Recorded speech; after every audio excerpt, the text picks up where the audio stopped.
with a litany of taboos which seem to be designed for women and which seem to be designed to keep them in check. It takes twice the effort for the African female species to rise above the tide and to assert their worth. Looking around though, it's impossible, and I'm stressing impossible, to deny or even to overlook the contribution of the African woman. I mean, take my mother for example, or my grandmother, you and everybody's mother for that matter. Women are the essence of our existence, and the African woman is at the core of the survival of the African race.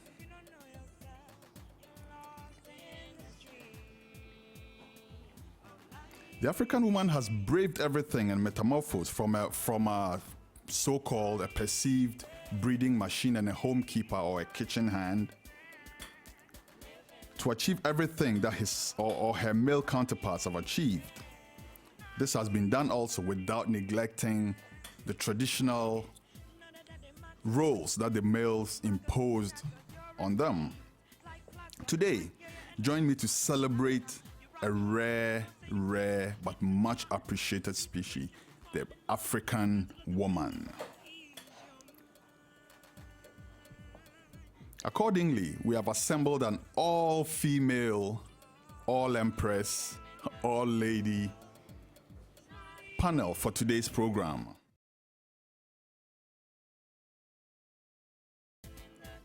A face and a voice that is not new to those of you who are familiar with this platform already.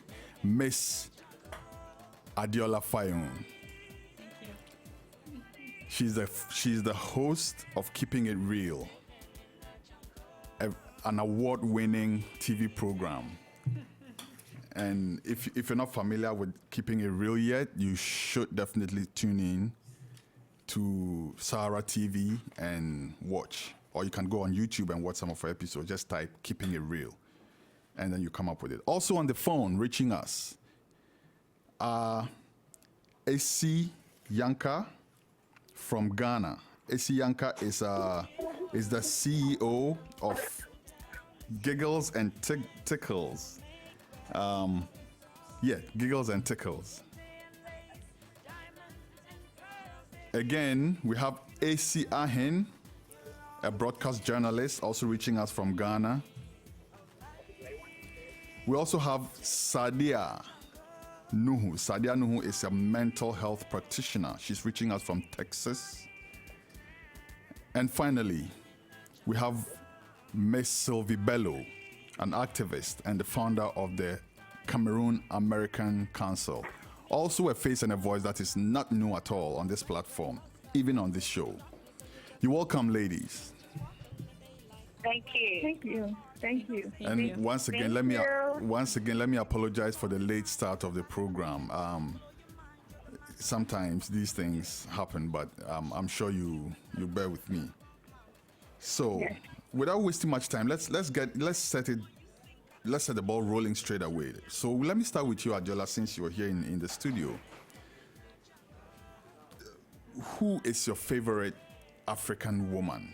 An icon, role model, however you want to put it. Who is your favorite? I'm going to say that I have a lot, actually, not just one. I would say in South Africa, Brenda Fassie has always been an inspiration to me. Her voice, her music, what she stood for.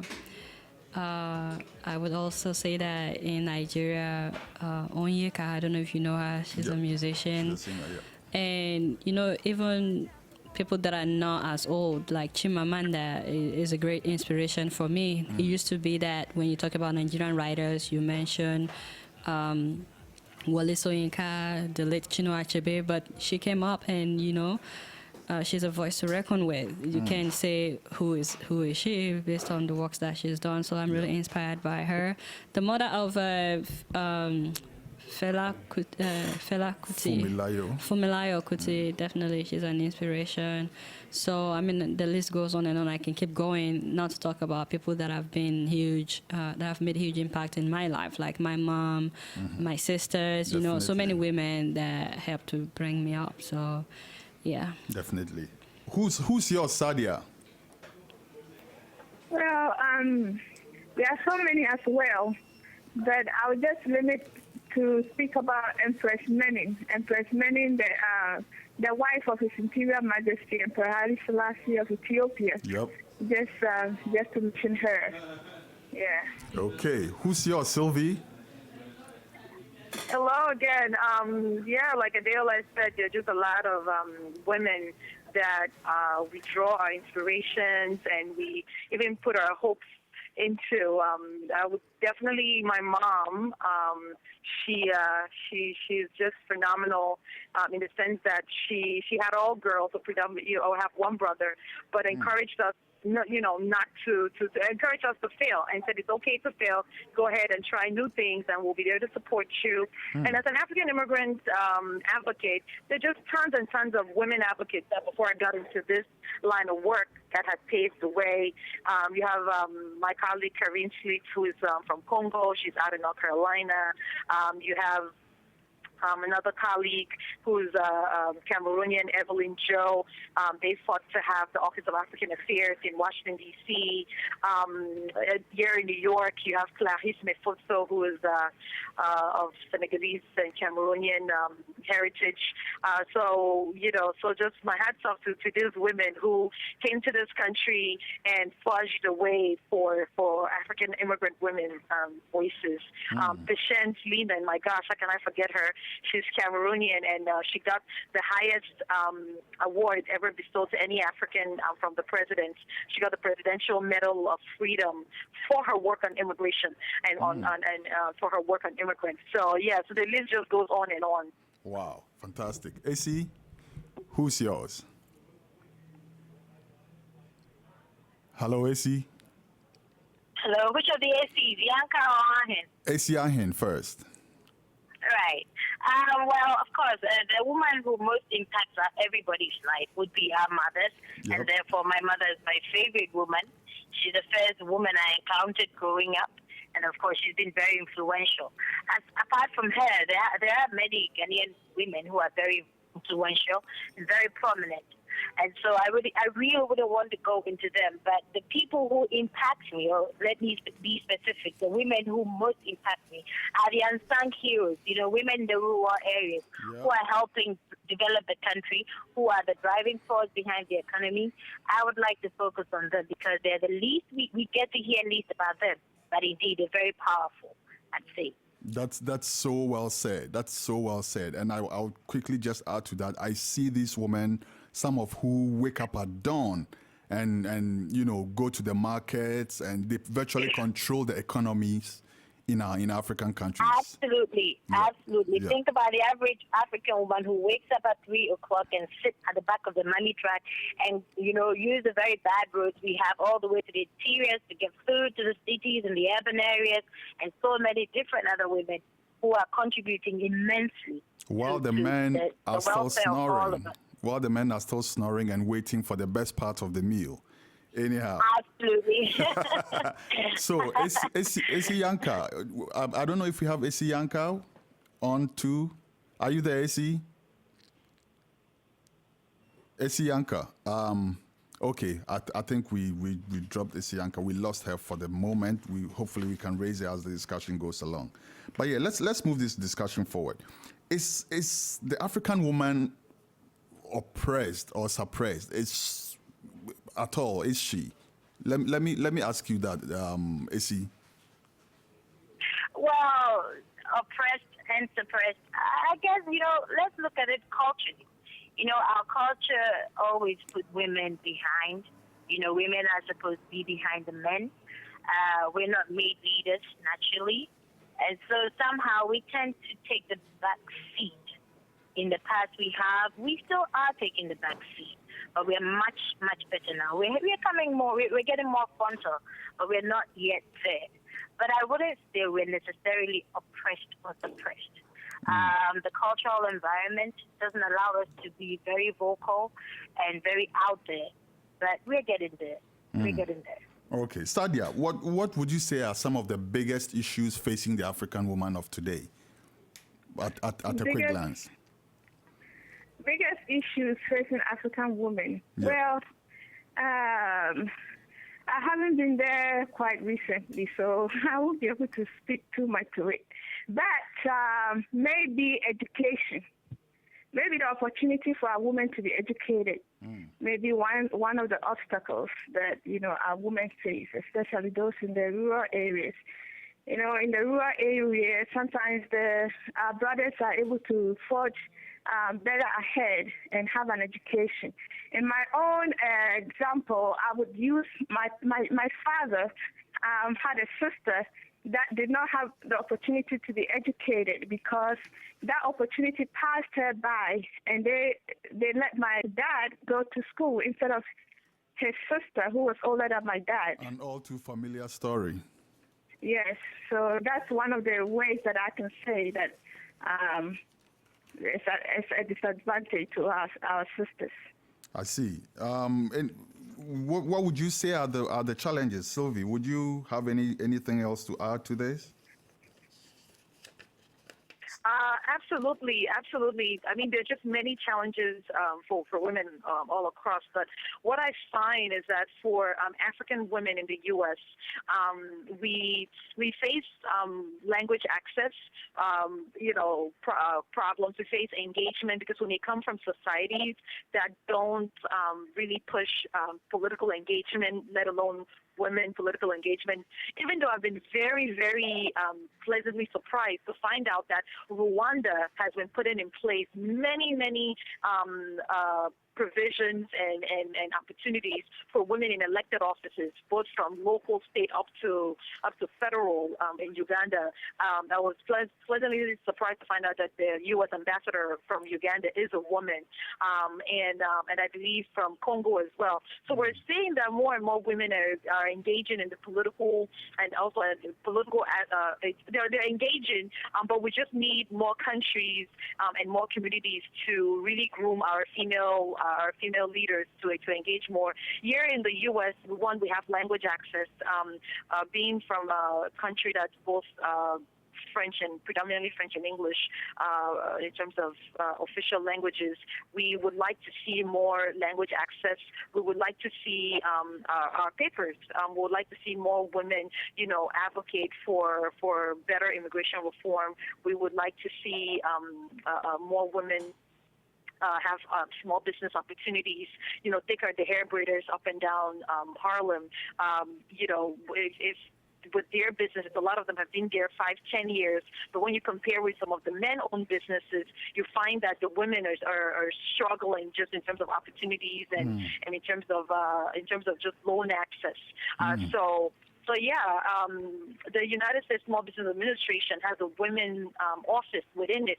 So it will be wonderful to have our women connect with that. So there are challenges, but then you can find that there are pockets of women that are making it work. Definitely.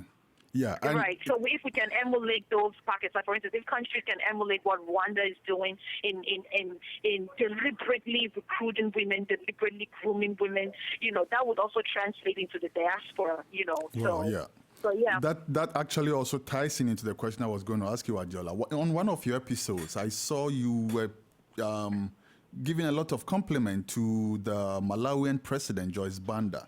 Is she one story out of many, or is she like the new face of the African woman's freedom, Adiola? I don't think that she's one out of many, because the president of Liberia is also a female, so definitely I think she's the second head of state in Africa right now. Yep. So, but I guess the fact that the things that she's doing since she became the president, the fact that she's done so much in so little time is what I think makes her heroic, in my opinion. how so many ways that she's helped to fight corruption in her country, and just little things like selling off the presidential jet so that she could to feed the poor. Yeah, to feed the poor, getting rid of all this luxurious cars to feed the poor in her country. That's like what a real mom would do, to take care of her children. Mothers would, do anything to take care of their children. So for me, just shows her nurturing side. So, do you think men should take the back seat and give women more the opportunities? Being, as we've already even said within this short while that we started the program, that women are actually the ones who drive the economies in our countries. Women are also, women have more of a motherly instinct to care for people. Do you think we should actually start looking more towards putting women in the higher seats and the men taking a back seat? I see it two ways, actually. Definitely, as a woman, I would advocate for more women to be involved in politics. I feel like women are not as involved in politics as we should be, because in the long run, we are more affected by whatever is going on in the country. If the country is at war, it affects women than men and children. If the country is at peace, it affects women as well. So definitely, I think women should be more involved in the decision making, especially considering the fact that in the olden days, women actually used to be involved in the decision making before colonization.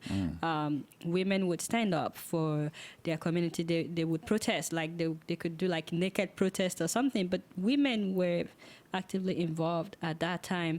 So, and there are so many instances where women actually do better than men. But just like I said, that I would say it's in two ways, because there are some women that are corrupt, even more than some men.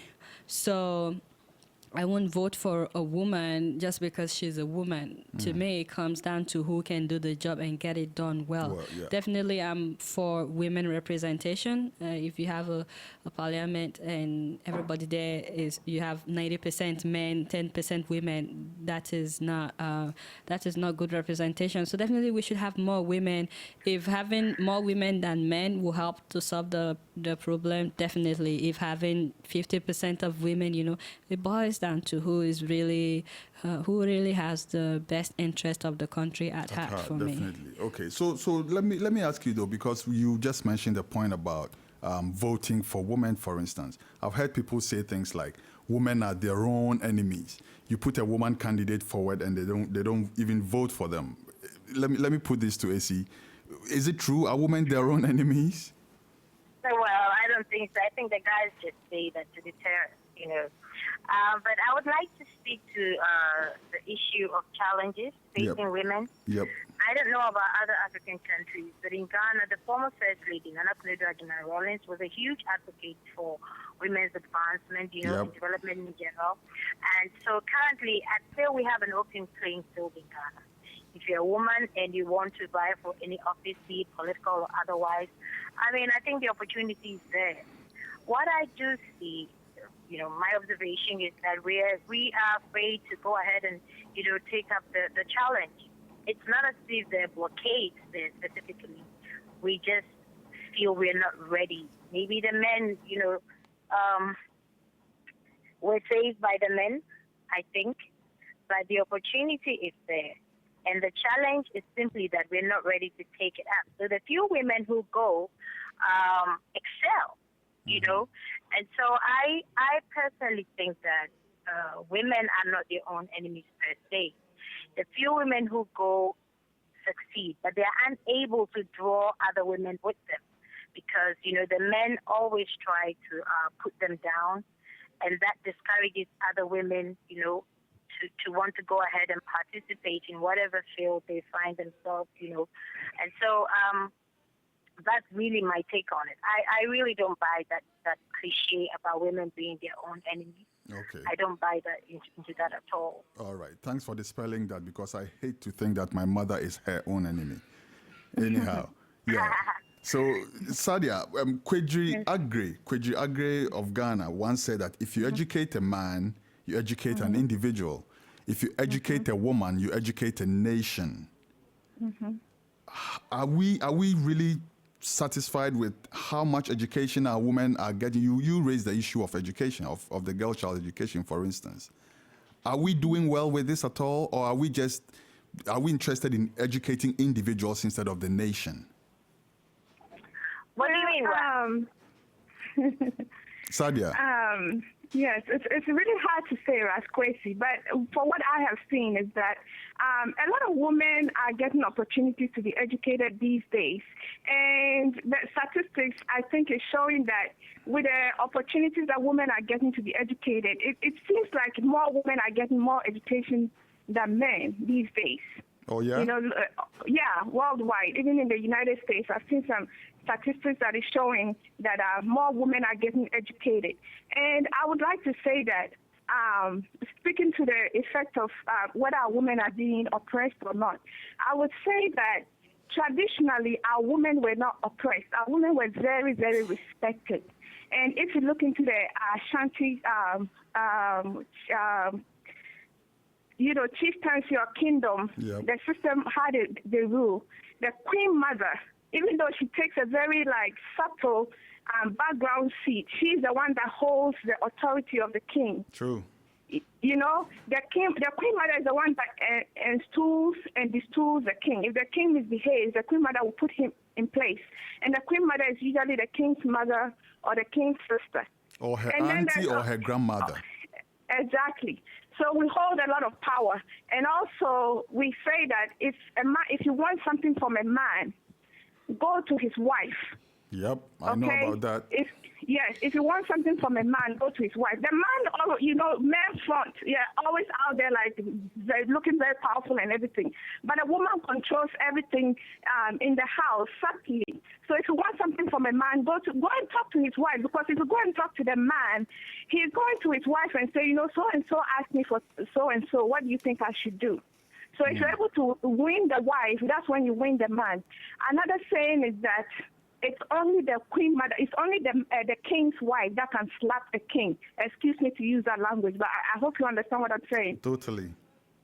Okay, so with all of that being said, I see that African women have a lot of power, and we're not really as oppressed as we would think that we are. And I've been an African woman. I was raised in Africa, and I don't really see the oppression. We have problems. I'm not saying that the problems are not there, but the opportunities, if a woman wants to do something, she really can come out there and do what she wants to do. I don't see anybody holding you back and saying that you can't do this. Sometimes you just have to push yourself a little bit harder. One of my sisters said it, if a woman really wants to, sometimes you just have to push yourself, just come out against the resistance a little bit, just a little bit, and then you're good to go. Interesting. So that's how I see it, yes. Very, very interesting. But I, for instance, do not understand why the woman should do more work to get to the same point that the man does normal work to get to. And again, Adiola made a point about women used to wield a lot of power by doing stuff like making naked demonstrations like that. Why do women have to go naked before their point is made? I don't get it. Sylvie, do you agree with what Sadia just said? The answer to that is, well, as women, there's just lots of opportunities for us to take. And I'm sorry, I'm going to focus on African women. Yes. And so can you repeat the question with African women so that way I don't go off topic? Well, I was just basically saying that African women, I think the question was about education. Do you think African women are getting enough education? Because, basically. So I'm sorry. I meant earlier. I was going to focus on African immigrant women. So with African immigrant women, the answer to that will be yes and no. The most educated Americans are African immigrants in general, and more men tend to come later on in life. So you have about slightly more men than women in the U.S. It's from the U.S. Census, but our women generally are on par with the high levels of education here in America compared to when we go back home, where it appears that we fall behind. I'm sure those who are experts on the women back home can elaborate on that. Personally, I went to a 5 years I went to a boarding school, all girls Baptist school. So I absolutely believe in not just educating women, but educating women in an all girls setting, because it just gives you the kind of confidence to speak up and speak out. You don't have to worry about boys and pimples. You don't have to, I mean, your adolescent moment when your hormones are flying, and you don't have to worry about, because that's the time when you take math seriously, you take science seriously, you take public speaking seriously. That's the time when women really bloom into themselves. So to have that and boys in the mix, well, I'm going to say that I'm very happy that and I strongly support all girls schools. Here in the U.S., I have colleagues that have all girls programs. My colleague. Melissa Nambangi, who is out of Minnesota, has an organization called Minnesota MAWA, Minnesota Women's Association. MAWA focuses on training Minnesota African Women Association, which is called MAWA. You're focused on training African women, everything from CNA to how to fill out your tax paperwork, to how to process your immigration interview, to think about the daily grind of being a new immigrant and a new refugee or just a newcomer in America. This particular group, that's what they do. Out in New York, my colleague there, Clarice Meputso-Fall, with AfriCope Committee, has a special program specifically for women. I believe she calls it the Amina program. And there, these are young women. And there, this program, they teach women everything from manners to eating to homework to advocacy, So even here in the U.S., I mean, anytime when there's education, it can never be enough, because we're in a lifelong journey and a lifelong journey of learning. But are we doing well as a people? Is there hope for us, being as against the backdrop that if we educate our women, then we are educating the whole nation, as opposed to educating individuals? That's the men. Are we doing good?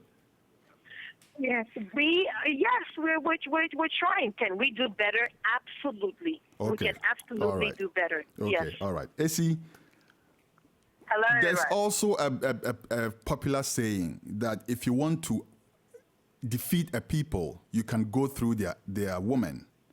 Okay? Now, African women, some have complained, are notorious for certain things which do not seem too desirable. I'll just give one example: skin bleaching. Like, we're not proud of ourselves as a people. We want to wash away our original skin tone and take on something else. Are certain people who want to defeat us actually getting there through our women? Well, I don't know if anybody has an agenda purposely to defeat the African woman, so to speak. I mean, with all the knowledge available right now, one has the choice. One can decide that I want to bleach or I do not want to bleach. I don't think there's a bigger agenda. There's a bigger agenda there. Well, let's forget about the agenda bit. Let's forget about it. Illiteracy comes in here. Exactly. Most African. Let me just get back to the topic. You're talking about the evolution of the African woman. Yeah, this is part of the evolution of the correct. African woman, because what it is that there was once a time when we were a proud people who were proud of every aspect of our existence. Now, it seems as if some African women are not proud enough to be black. So they're trying do you to... not think that it's the reverse? Well, personally, I think the reverse is happening.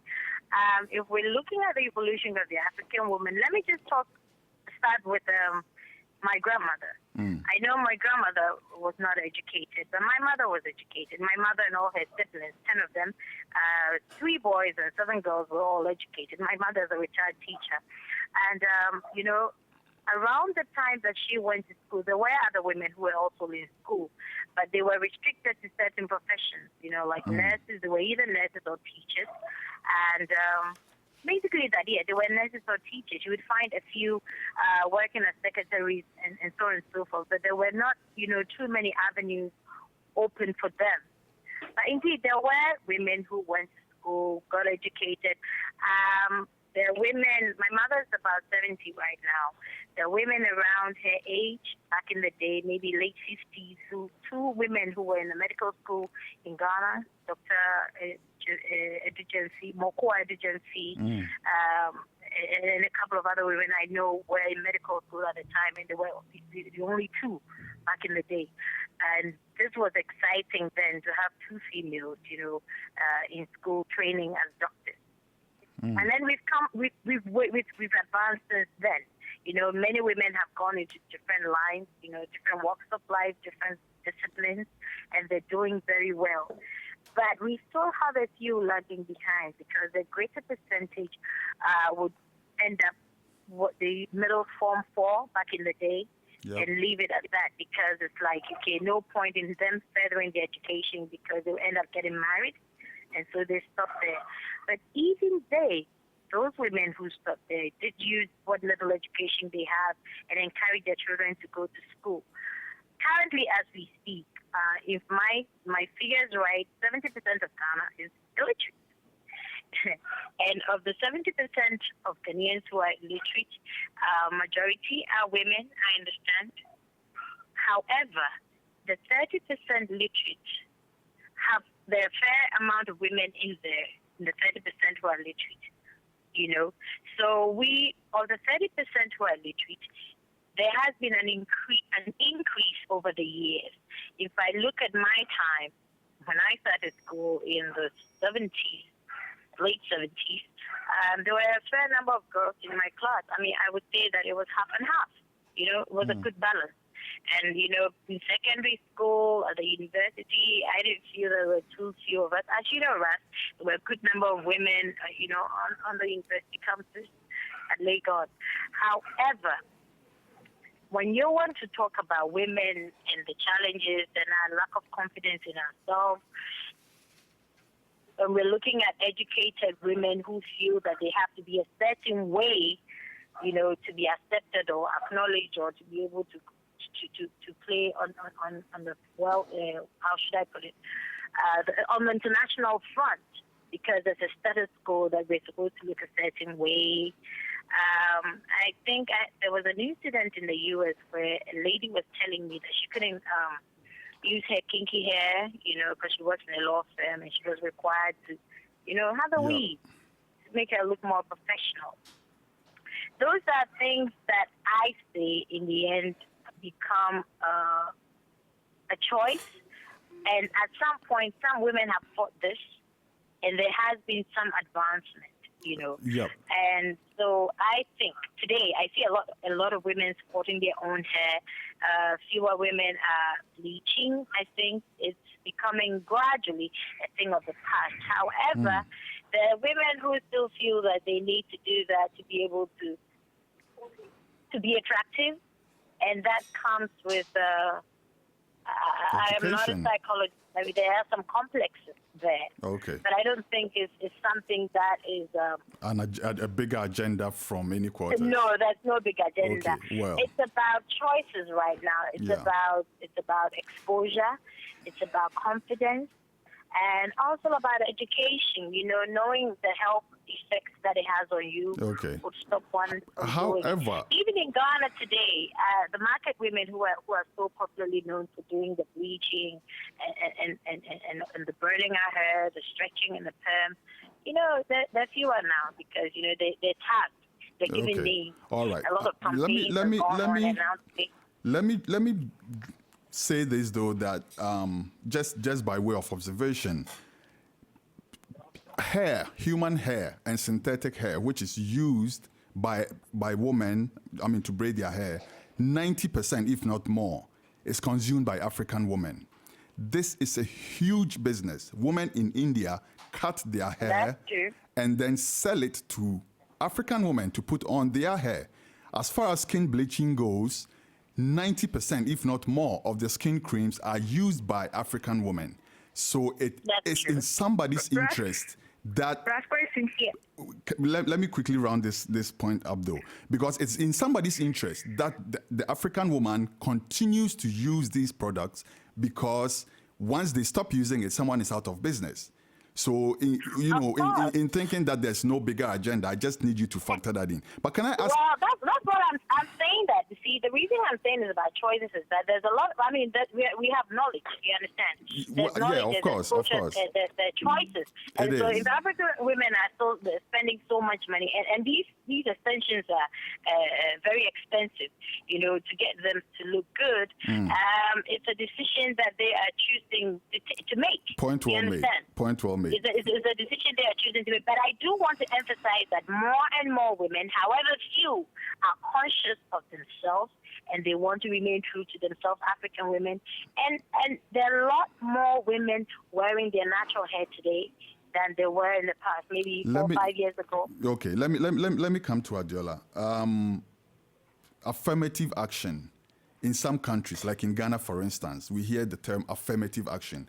Get the women there as a matter of principle, not because they are necessarily qualified, but we want women representation. I know you've spoken to this before, but I want a more, detailed answer from you.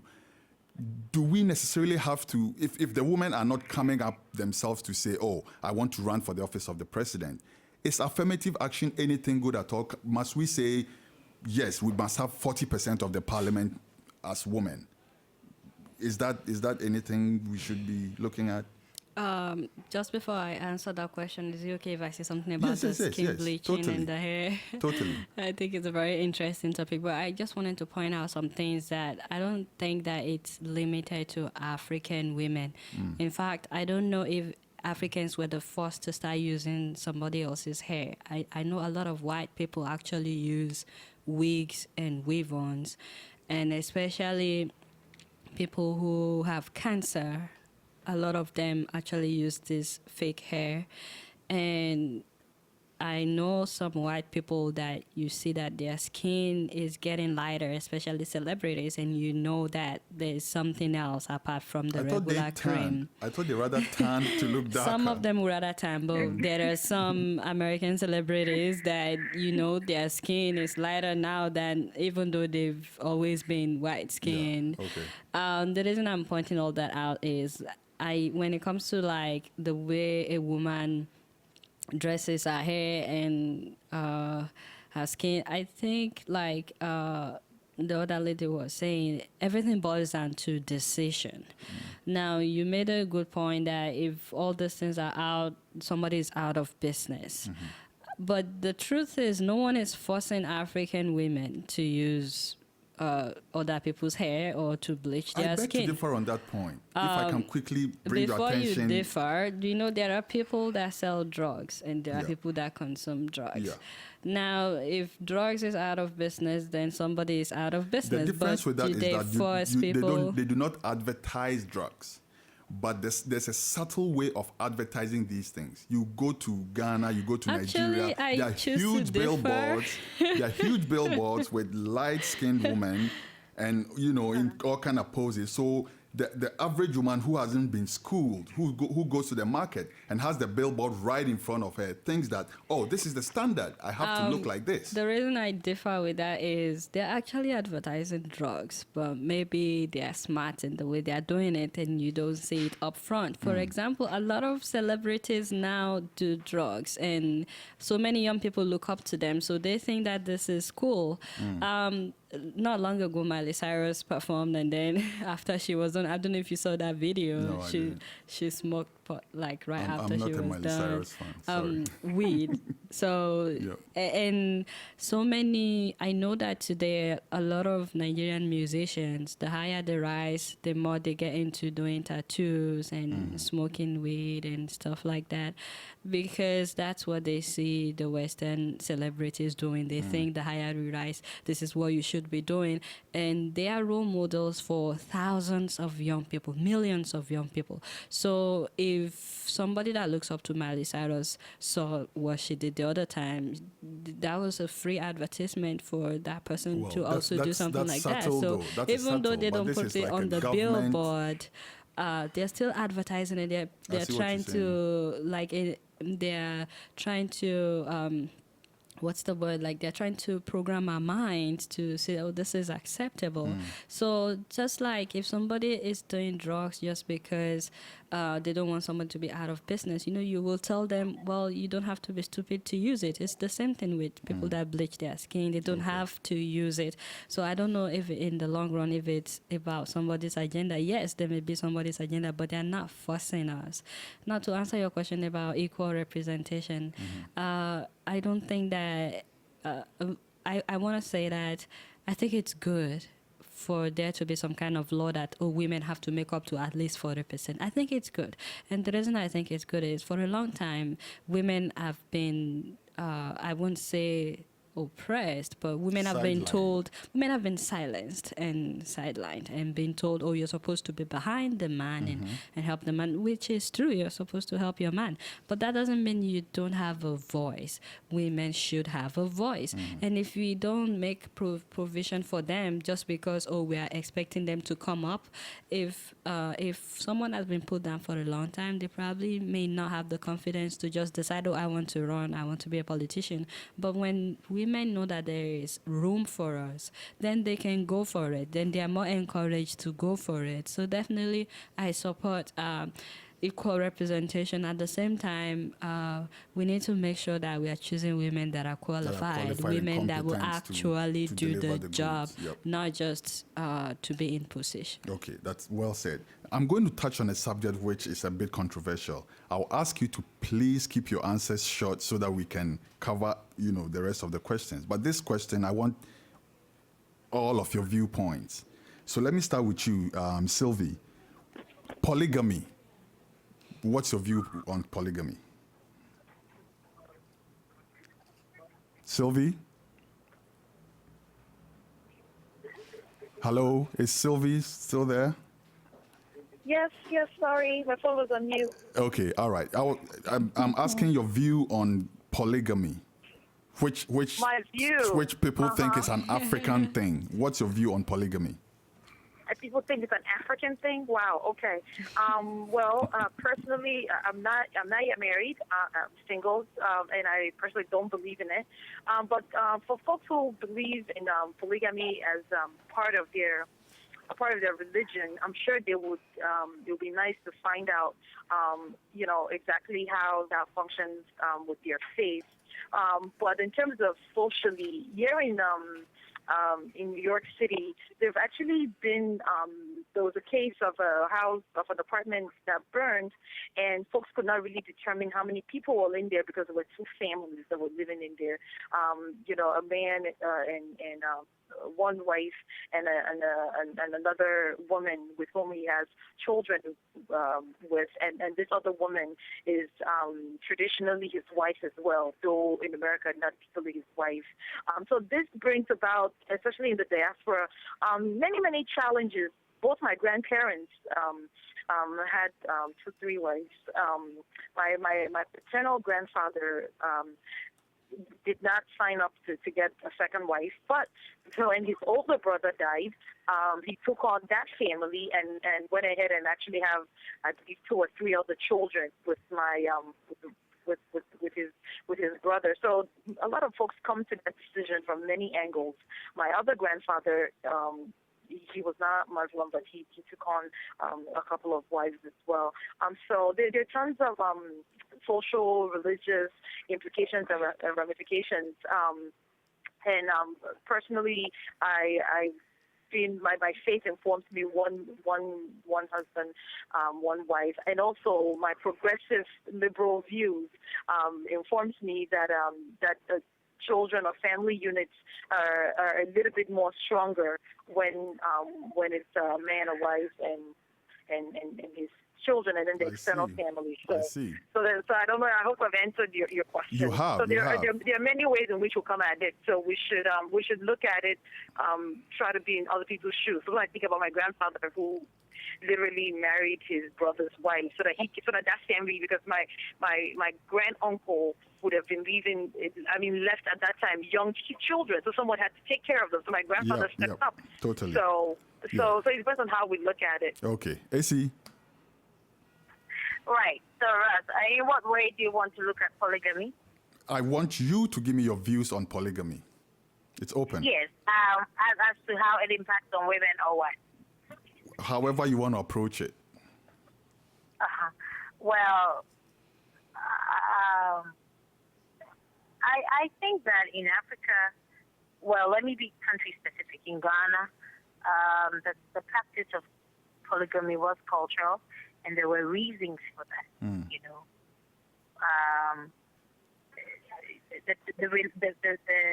the cultural practices, there were rationale behind the various cultural practices, and therefore it was a system that worked well for those who practiced it. And so we were introduced to this one man, one wife business. And that has become, you know, so then there are choices available. But I, not having been in a polygamous relationship or haven't experienced one, either, you know, from a distance, I am, however, knowledgeable about how some polygamous families function and how there are some advantages to it as well as disadvantages. And when women come together and understand and collaborate, they work really well. You'd be amazed. I mean, at the risk of sounding politically incorrect, I have encountered the African Hebrews in Israel, in Dimona, and where the men have 3-4 wives. They live in the same household. The kids are all together. They're bringing them up together. And the women, there's cohesion. You know, they have peace because there's understanding. That's how the system works, and they accept it. And so they go with it. It's when people from outside, it's people from outside who criticize, you know, how they live it, but they are quite comfortable with it. And I find that when women come together and agree on an issue, even the man, even when it has to do with a man, they're able to work together, you know, amicably and peacefully. So if you want to look at it as, does it disadvantage women or does it advantage them, then of course there's sides to it. And some people might say that, you know, polygamous relationships are a disadvantage to women because you find that they're used, so to speak. But when a woman decides to be in such a relationship, I'm sure she would have looked at her options and decided that that is what works for her, and so she would go for it. So who are you to say that it's not good for them? Again, it has advantages and it has disadvantages. You know, when you look at the health aspect of it, as to why some may discourage it, you know, if one person has a disease, then the likelihood that the others may get it, you know, is as we found it. Yes, it's true. As we found with HIV/AIDS in Ghana, in other African countries, in the rural areas where polygamy, you know, practices go on. But it's not even only when it comes it's with a polygamous relationship. I mean, when there's more than one sexual partner in a relationship, I mean, that's bound to happen. Okay. You know, whether legal or illegal. I would say, yeah.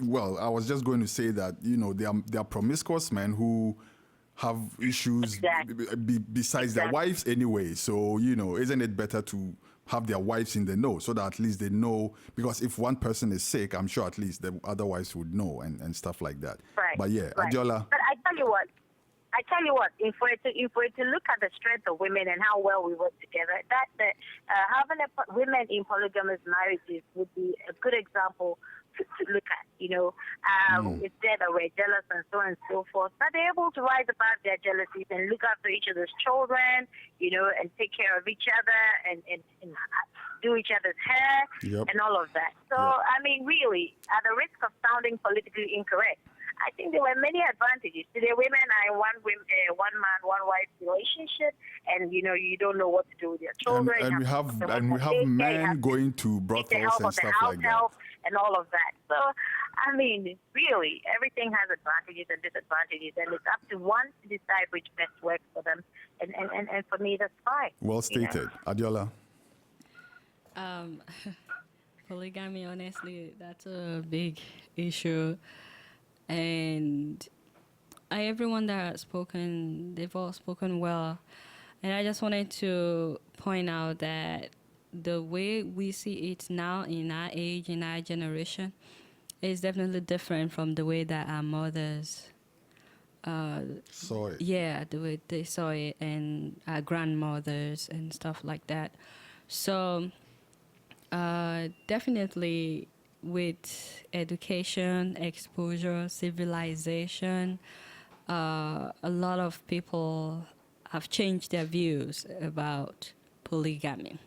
It's still being practiced, definitely, and it's still very well accepted in so many societies. And like the lady who just spoke, it has its own advantages, disadvantages. Who takes care of the woman when her husband is dead and stuff like that? But in this age, it limits, in my opinion, it limits how far a woman can go if she is sharing her man. I don't know if the man will be able to invest as much as he should on her, on helping her to achieve her dreams and stuff like that, because there are others as well that he has to cater for. And is she gonna be trying to outdo others? The reason I'm saying that is because we're talking about women. Sometimes men forget that women also have dreams. Women also have things that they like to achieve. They have aspirations. You can become. I hate to interrupt, but I really do feel the need to just make a point here with regards Briefly, to women please. sharing their men. I mean, we're sharing our men. Most men are faithful. I mean, one man, one wife, and they have girlfriends on the side. They have mistresses on the side. How does that impede a woman's progress? Okay. She wants to advance herself or improve herself in any way. I don't see it as I don't see a direct impact there. Really, I don't. But then not all women are sharing their men. Not all men have mistresses. There are some men that... Oh, most do. Most do. I mean, in Maybe Africa, not most. are Maybe we that's talking an about Africa? assumption. If we're talking about Africa, one might Yes, even we are say, talking about until Africa. recently Maybe it was that perceived as the is... norm, that a man is expected to even have a woman on the side, unfortunately. Okay. Like I So, said, maybe that's an assumption. ahead. Maybe that's a stereotype. There are so many well-educated men today from Africa that believes in one man, one woman, and that's what they practice. And they help each other to attain their highest level. Both the man and the woman, they work together as a team. You don't think that can happen in a polygamous setting? Well, that must be in your I'm part not of the saying world, that but in it Ghana, cannot as we know happen. it's not quite the issue. Okay. But all then when there are more people for you to cater for and more children for you to cater for, the more wives you have, the more children you have, the more responsibilities you have. Isn't it better you have to take care of each one cater of them. for your children than to cater for your girlfriends, though, for instance? Girlfriends, I thought we were talking about the man and the woman. Yeah, but I'm saying in a situation where the man has just one wife, but he still feels an urge to have extra, business going on and goes in for another woman that the wife does not know about. Well, so then he's cheating on her. That's Okay, that's not polygamy. That's another he has a subject mistress altogether. outside, so now his attention is divided between the wife at home and the mistress outside. Well, so the point I was trying to make, though, is that isn't it better to have another wife at home than to have a mistress outside of the home? Well, if he's gonna be faithful, he should be faithful. If he's gonna go after more women, then he's not faithful. That's my Okay, point. It's all not really let's about... take Sadia's view on polygamy and move on. Sadia. Yes, well, polygamy, as in marriage, is an institution. Every marriage is an institution. And then we have to deal with culture. Now we're talking about culture. There are various cultures in the world. And in our African culture, polygamy is part of us. Now, somebody came from somewhere to tell us that is not right. And I'm talking about European civilization. If we're talking about civilization, we're talking about values, European values. European values say you have one wife and one man and one wife. Is it working very well for them? We have to address hypocrisy in that. It's not working very well for them. They just, you have a lot of European prominent people who are now in the light for us to see the hypocrisy in all of this. One good example is President Clinton. The whole world saw the hypocrisy in one man, one wife. When he went out and was cheating on his wife. Well, the African man is not a hypocrite, okay? The African man says, well, you know what? I have a desire to have other women, so this is the deal. And then he and his wife agrees. And then he has to compensate his wife. He says, look, I want to have another woman, and I want to marry another wife. And that is a wife. That's another person that has status, and comes to live in the house, and they all make decisions together. And, that institution is going forward. You see what I'm saying? They all come together to build a family. And over here, the man has a girlfriend. He has this girlfriend here. It's not just Clinton. Recently, Edward, what's his name? I forgot his name. He just came. He's another politician. And so many of them. There's so many standouts in this political system in the U.S. alone, where the men have a wife, then he goes and have a mistress, and then he's caught, and then his wife comes to stand behind him and say, I support my husband, he made a mistake. That's hypocrisy. Wow. Well, there's a show going on in America right now. It's called Sister Wife, where, even in this American society where they have one man to one wife, some men are advocating and pushing for having more women. So it's a reality show that's on TLC, showing that a man should or can, if he wants to, have more wives. And they are practicing it here in the U.S., and they're showing it, in the media, and people are, weighing their options. So just like my sister said, if it works for you, then it works for you. If it doesn't work for you, then it doesn't work for you. In life, you just have to weigh your pros and your cons, and then you see what works for you, and then you go with it. I guess like skin bleaching, it also boils back down to... one thing, though? Yeah, Adela. Growing up in Nigeria, I was exposed to a lot of polygamous homes. I'm actually not from one. And it was never beautiful. I've had some things that some people describe that everybody live in peace. That was not what I saw. Growing up, I saw a lot of families that it's always war in the home because there is more than one wife. And the wives are always fighting. The children are always fighting. I mean, I believe there is the existence of black power, black magic, because I've seen wives that go to different soothsayers and herbalists because they don't want the children of the other wife to be more successful than their children. I mean, that is my picture of polygamy growing up in Nigeria. So there's no way I would wish that on anyone if you have the choice of being with one man and one woman. My dad is the fourth child, and he has brothers that have more than one wife. So I'm not saying that this is their story, but they all prefer now to have just one. I mean, my cousins, all of them prefer to have just one wife, one woman. Why didn't they go after what their parents did? Do you understand what I'm saying? I mean, they have the choice. So having growing up and seeing all that, it was like a rival. That's my understanding of polygamy. Some kind of a competition that's not really healthy. But, personally, I've seen a bit of both. I've seen the situation that you just described, but I've also seen a situation where there's a senior wife, and the senior wife has actually taken care of the other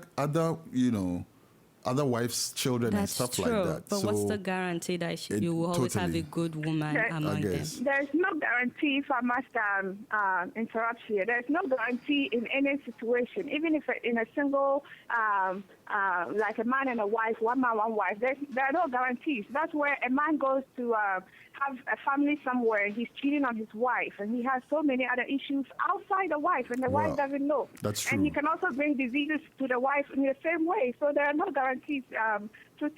Okay. All right. Let's there's no guarantees anywhere. Let's advance the discussion. Totally. I've received so much education in the past few minutes. I mean, so much substance.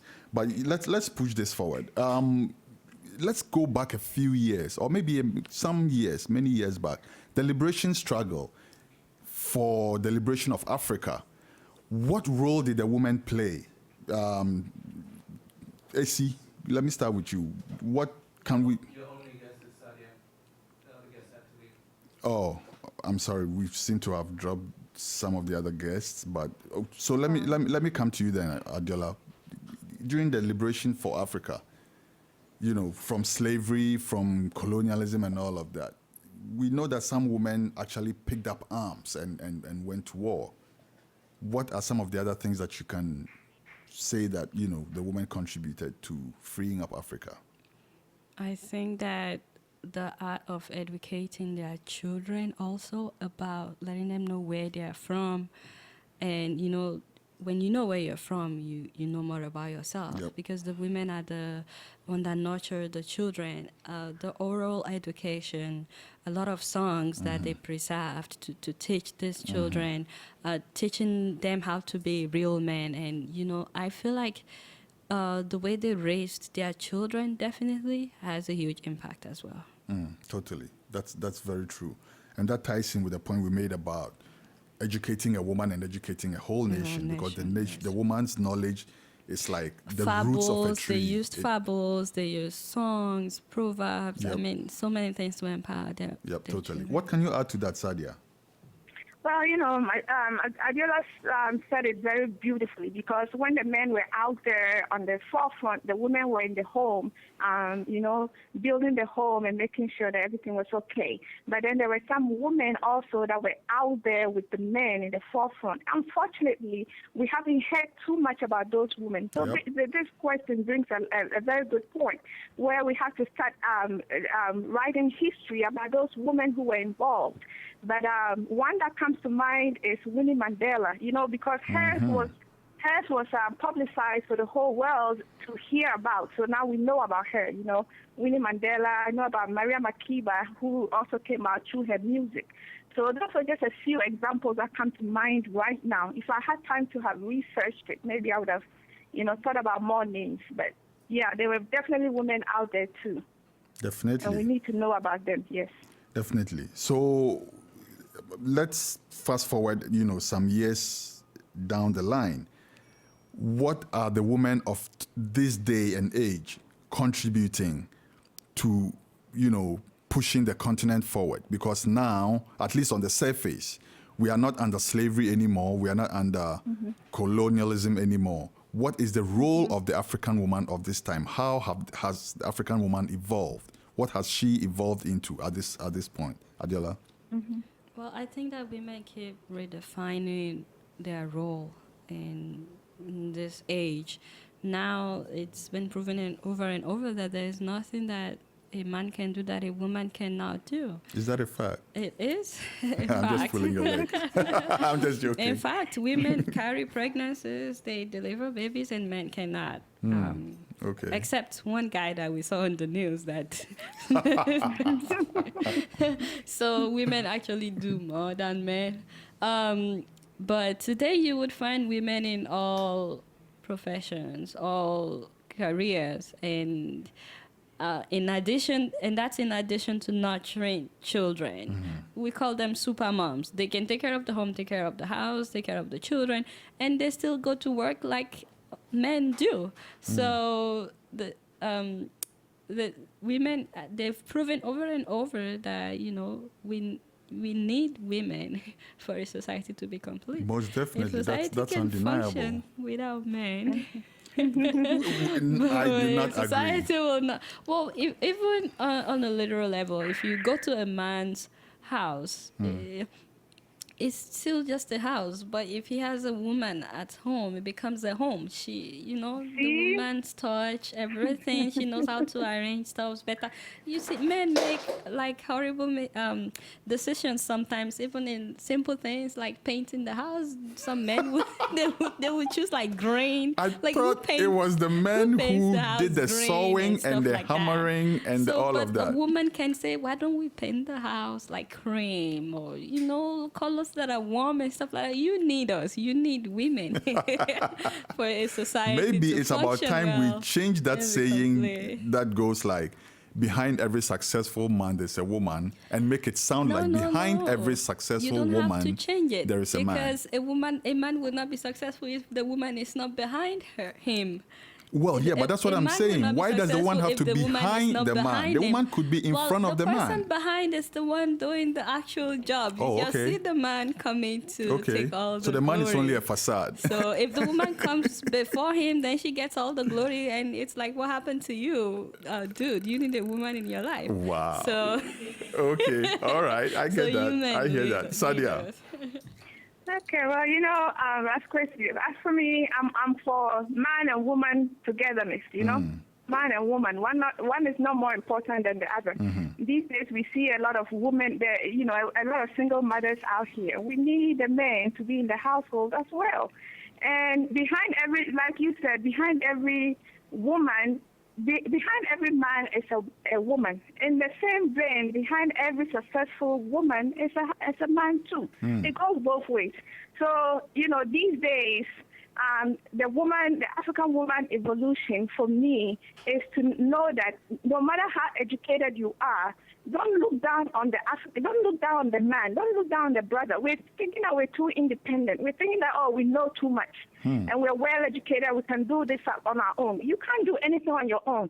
If you're educated and you have all the degrees in the world and you have all the money in the world and you don't have the man, you're still nothing. It goes both ways. Just like my sister said, if you have a house and you don't have a woman in it, it won't function. It's only a house, it's not a home. It's only a house. The same way if you're a woman, you have a home, a house, and there's no man in it, it won't function. So we need each other to function. And that's where I want to hammer the point on. Let's not eliminate the man and feel like he's nothing.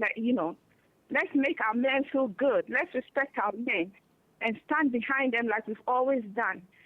And also let's look into our own culture and our own values and stop looking to European and Western values. They don't work for us. We are Africans. We're different.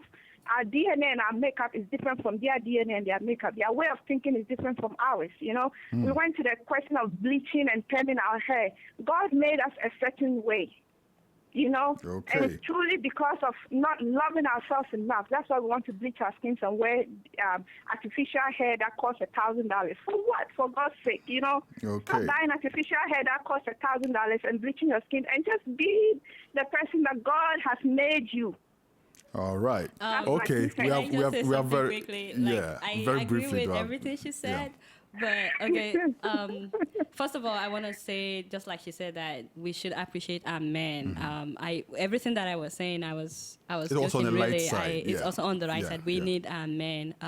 Like every successful woman out there today, there has to be some man in their life at some point that encouraged them, that pushed them, that told them they could do it. So definitely we need our men. But having talked so much about hair, I just wanted to add that sometimes, though, these things are for convenience. And while I don't advocate that you palm your hair, I palm my hair. Sometimes it's more time consuming to maintain natural hair from what I've seen from my friends. Every night they have to do something to it before they sleep. I just go to bed. I don't have to worry about my hair. I wake up, I comb it. I'm not saying that you shouldn't palm your hair or that you should. I think whatever works for you, really, whatever saves you more time, whatever is more convenient for you, not because you want to look like somebody else or please somebody else. So. All right, okay. So my producer is frantically signaling to me now, so we're just about rounding up. But let me apologize that we dropped the Ghana panel, as I would choose to call them, the two ACs. For some reason, the Ghana line tripped, so we don't have the two of them now, so we just have... and I think Sylvia as well, for some reason, she also dropped. But, at least we have Sadia and Adjola ably womaning the fort. They're not manning, they're womaning the fort at this moment. All right, let me go to an issue that is very close to my heart before we finally round up. Female genital mutilation. It's something that disturbs me. Why is that happening? Sadia, what do you think about that? Well, it's ignorance. It's ignorance. And that's one thing. In fact, that's just the one thing about the one practice in Africa that I say is oppressive, because they want to reduce the woman's sexual desire. and that's why they do it, and that's wrong. And it happens in the north a lot, and I'm from the northern part of Ghana. So I once asked my grandmother, who is a Muslim, I asked her, I said, Grandma, why do they do this? And she told me that it was when the Muslims came to Ghana, that the practice came with them. So actually it came with the Arabs. So it's not a good practice, and I think it should be stopped. Yeah, I mean, circumcising a woman sounds a bit stupid, for want of a better word. I don't know. Yeah. Adiola, what's your take on that? The sad thing is that so many of the people that are actually advocating this practice are women. In some of these communities, when you go to some of these communities, these women see it as a passage of right. That's very true. That we did this our time. Now you have to do this your time, and they try to prepare their girls about this when they should be the one advocating for an end to this. So I think it boils down to education. If only they know how much havoc this thing causes, like the girls that go through this, how detrimental it is for their psychology, their minds, that the going through that torture. It's like torture, really, because lifelong torture. It's a lifelong torture as well. It's traumatic. If only these women, and they experienced it themselves, but they feel like, well, this is the cross I have to bear. This is what it means to be a woman. But no, you don't have to do this to yourself. So I think it boils down to education. Okay. So rounding up, what would you want most to tell men? What is it if you had all men assembled in one location, or let's at least say African men, all of them in one location, and you had to say something to them in a minute, what would you most want them to know? Let me start with you, Adiola. Okay, so I'm going to say two things. I feel like so many Africans have a mindset that, and some people may have trouble with, me saying this, but so many Africans have a mindset that once a woman gets married, she's just supposed to have children and raise children, stay at home, whatever. But I feel like men should understand that it's always good to allow your woman to also go after her dreams. It doesn't mean that she's not going to have children or whatever. Everything at its time. Family planning. I feel like so many Africans don't even think about that. And, they have children that they cannot take care of, and it's very sad. But I feel like some men help their women to achieve their dreams. And when a woman is happy, there's no way that she will not reflect that in her. It trickles down. Yeah, it trickles down. A happy woman is a happy home. She takes care of the man that is helping her to achieve her dreams. I know that some women can be ungrateful, but I've seen a lot of women that they could go any length for their husband because they will tell me, oh, this man stood by me. He told me to go back to school, finish school, go after my dreams. So I feel like men should be more supportive of their women, and I want to give all kudos to my husband. I'm nobody today, and I'm nowhere, but the little that I've gone, it's all because my husband believes in me, supports me, tells me, what's your husband's first name? His name is Victor. Victor. You've got 10 points plus. Tells me all the time, like, oh, you can go on, don't worry. Like, he keeps encouraging me when I feel like I can't anymore. And so those are the two things that I wish that African men would do more, because a lot of African ladies get all kinds of degrees today, and then after the degree, once they get married, that's it. They just take care of the kitchen. Go back to the kitchen, take care of the baby. Yes, some people argue that after the kids are grown, they can go back to work, which is true, but there's like a huge lapse from when you were active. And so, and also I feel like I wish more men would allow women to space their children. I mean, I know stuff's happened, but some people just don't have that plan to help their women. It's healthy for the woman because it's not easy carrying a baby and delivering a baby, and then give her some time to rest and recuperate, and then have another child if you want. So, but like I say on my show, what do I know? I'm just a little keeping girl. It real. So. Okay. You know a lot, sister. Sadia. Yeah, well, it's been great to be on the panel with, is it Adiola? Adiola, yeah. Adiola, it's been nice to be on the panel and hear your views. Thank you. Yeah. Yes, and as well. well, yes. Well, then, what I would say to the men is that, we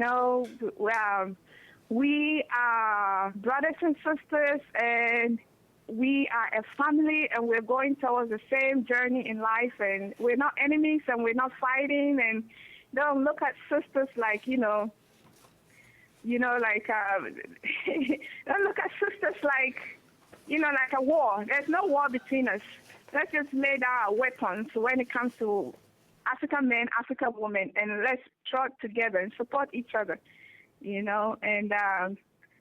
we're here to support the men. I am here to give the men my fullest support, 100%.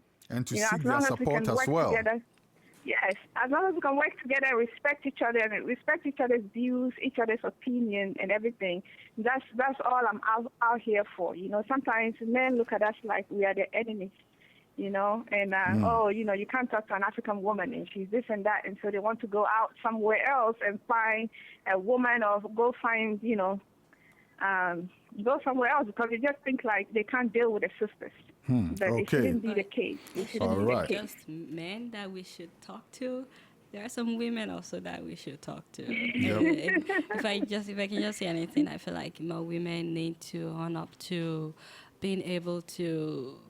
You should be able to take care of yourself as well. Don't have to depend on a man. Like some women are just waiting to marry the right man. Meanwhile, so many African men today are looking for women who have visions, women that can add something to them, To women that will not be complement liabilities, but women that will actually be assets. So you have to have something going on with you as well in this age, even as an African, for you to be more attractive to the man. Okay. All right. So that's about it. We're rounding up. But quick, just one sentence. Winnie Mandela, hero or villain? Adiola. Depends on how you look at it, but I would say hero. Okay. Sadia, Winnie Mandela, She's hero or my villain? hero. She's my hero, as Kwesi. Always and forever will be. Okay. Viva Winnie Mandela. She's my hero. All right. There's no way we can ever get to the bottom of discussing the African woman. Let me put that on record. There's no way, because there are so many questions but so very little time. So I'll call this the part 1 of this program. Definitely, That's we're a going to pick long up part 1. again. It is. That's because the African woman embodies everything. If you ask me, the African woman is the mother of creation. I mean, that's not even debatable. The African woman actually mothered all of humanity. So we cannot finish talking about this, special breed. But because of time constraints, we'll end it here, and hopefully we'll pick up this subject again. And I'm sure you will be available again to join us to do justice to the subject when it comes to it. Thank you so much, Sadia. And thank you, Adiola. Thank you also, even though you dropped AC, we couldn't have AC Yanka at all, but AC Ahen, thank you very much. And thank you, Sylvie Bello. This is where we leave it. I'll leave you with my last words. I love my mother. I love my grandmother even more. I love my mother too. In fact, I love my grandmother even more. But as it is, we'll leave it here. Everything is good for what it's good for.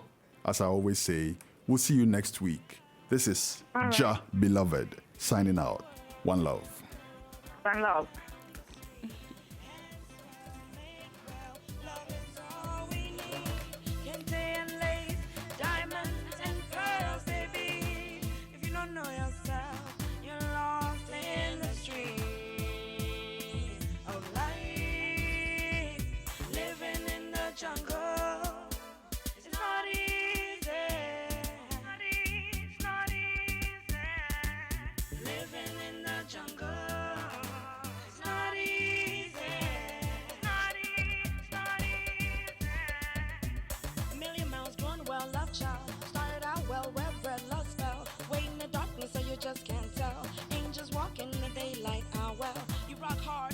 Say you're wicked, it's an art. Learn to be the quickest, fall in line. It's the battle of the fittest. Blow your mind, you're the man of the hour.